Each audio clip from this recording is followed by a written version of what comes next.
McGee TV.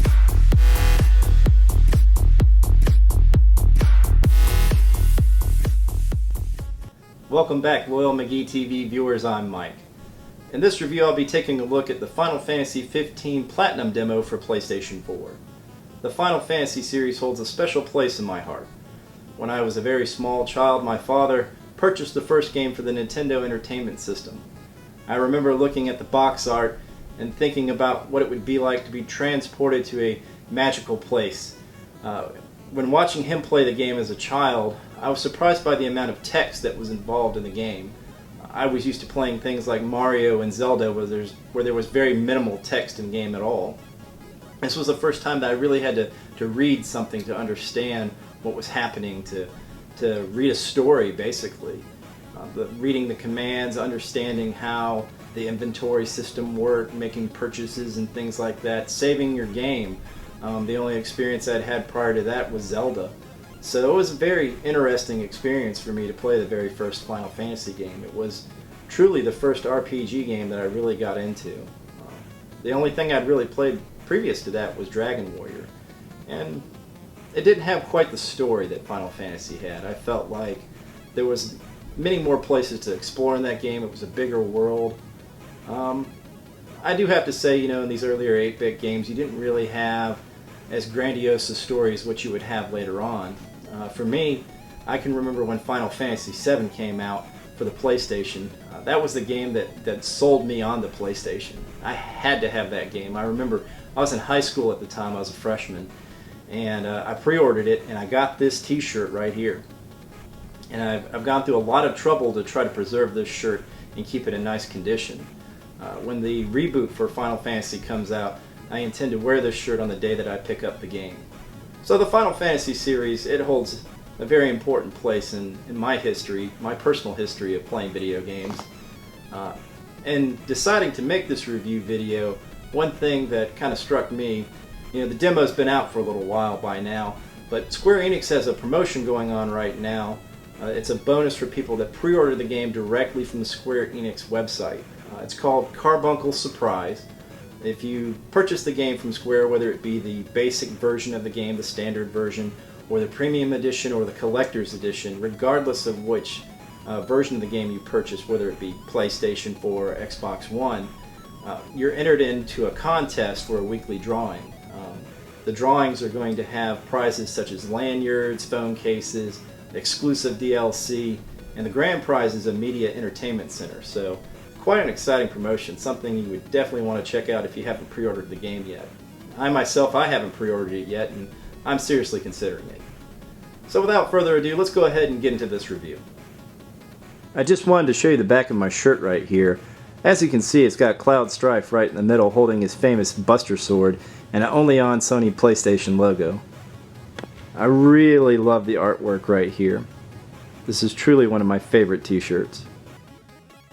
The demo opens with Carbuncle on the menu screen. I think he's a very cute character. Here you see young Noctis. This is the main character for Final Fantasy 15, and this is who the player assumes control of at the beginning of the game.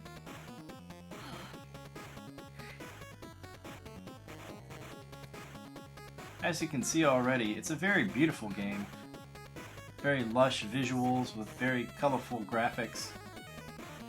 I have to say, playing the demo, it reminded me of an earlier time when I was in high school and I used to play Final Fantasy VII. I remember how detailed the cutscenes were as opposed to the blocky, three-dimensional graphics of the game itself.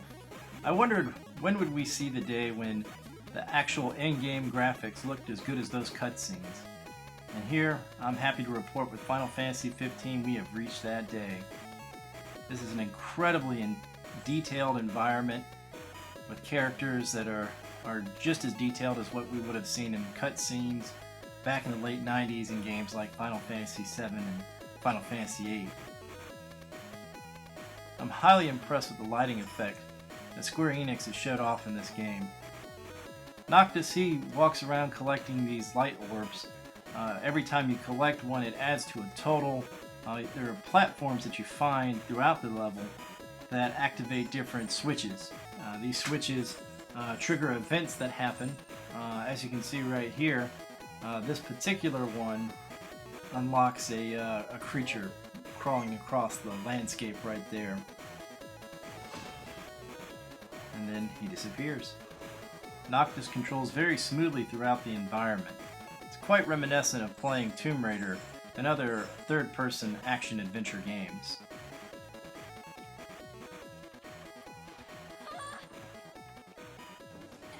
Combat is very reminiscent of Kingdom Hearts. You actively control Noctis as he fights his opponents. It's not like the turn-based system you would have found in an earlier version of Final Fantasy. I'm very impressed by the visual presentation of the creatures and monsters that you find throughout this game. The Leviathan here was a particularly stunning moment for me.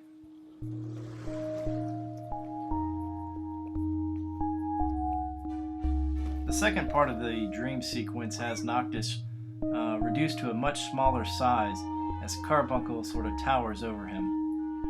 This very large living room you find yourself in is highly detailed, and I'm very impressed by the power of the engine. Collecting fireworks, you're able to throw them, which I think is like a demonstration of the magic system. The lighting effects and particle effects here are very impressive. Noctis also triggers a switch that allows him to turn into a truck so that you get a grasp of how the controls are for navigating with a vehicle. Once again, the lighting effects in this demo are incredibly impressive.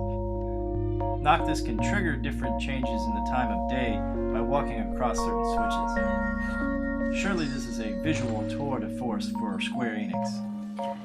The combat system is very fun and fast-paced.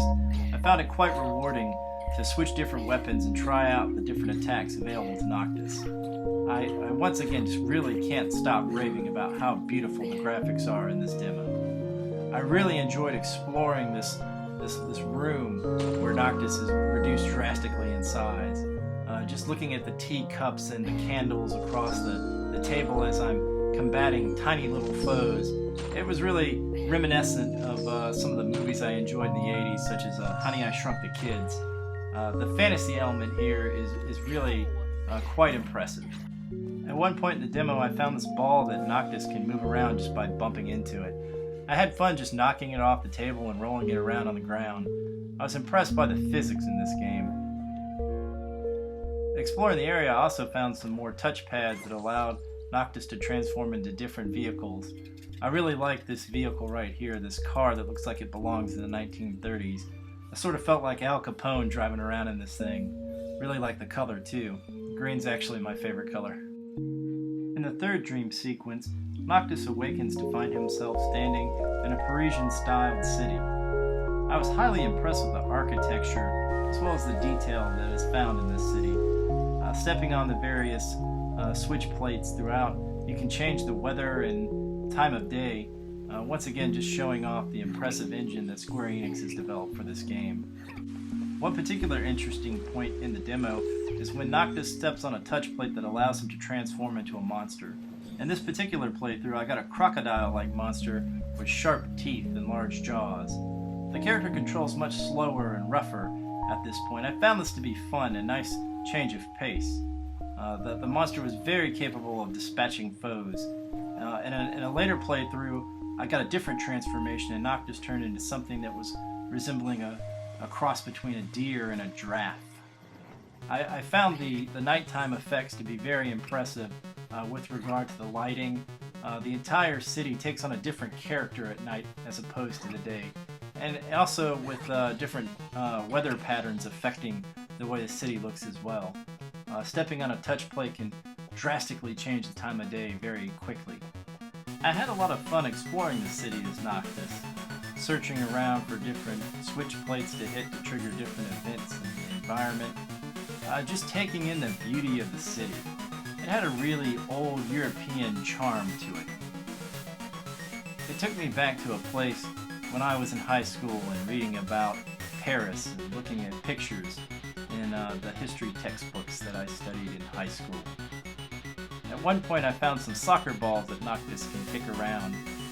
Carbuncle reminds him of a memory that he had as a child, enjoying soccer. After exploring the city for some time, I came across a rather interesting statue near the center of the city. It reminded me of the Leviathan earlier in the game. To exit the third dream, you walk down a corridor that is initially inaccessible until you've triggered some events and defeated some foes. I was highly impressed by the level of detail in this hallway that appears to be a palace. I know from reading up on the game that Noctis is of royal descent. The final dream sequence has Noctis as an adult battling a very large enemy. Carbuncle assists you in this battle, providing you with magic spells and support that prevent your character from dying in this match. I found this to be a very interesting battle, as Noctis as an adult has a different move set than he does as a child. Walking across the different trigger plates on the map will do things such as restoring your magic points and changing the time of day. Once again, I cannot stop raving about how beautiful this game is. I had a blast playing this demo, and I highly recommend that you download it for free. Check out Final Fantasy 15. I'm definitely going to pre-order this one, and I highly recommend that you do the same. Thanks for taking the time to watch this video. Please take a moment to like, comment, and subscribe for more future content from McGee TV. Thank you.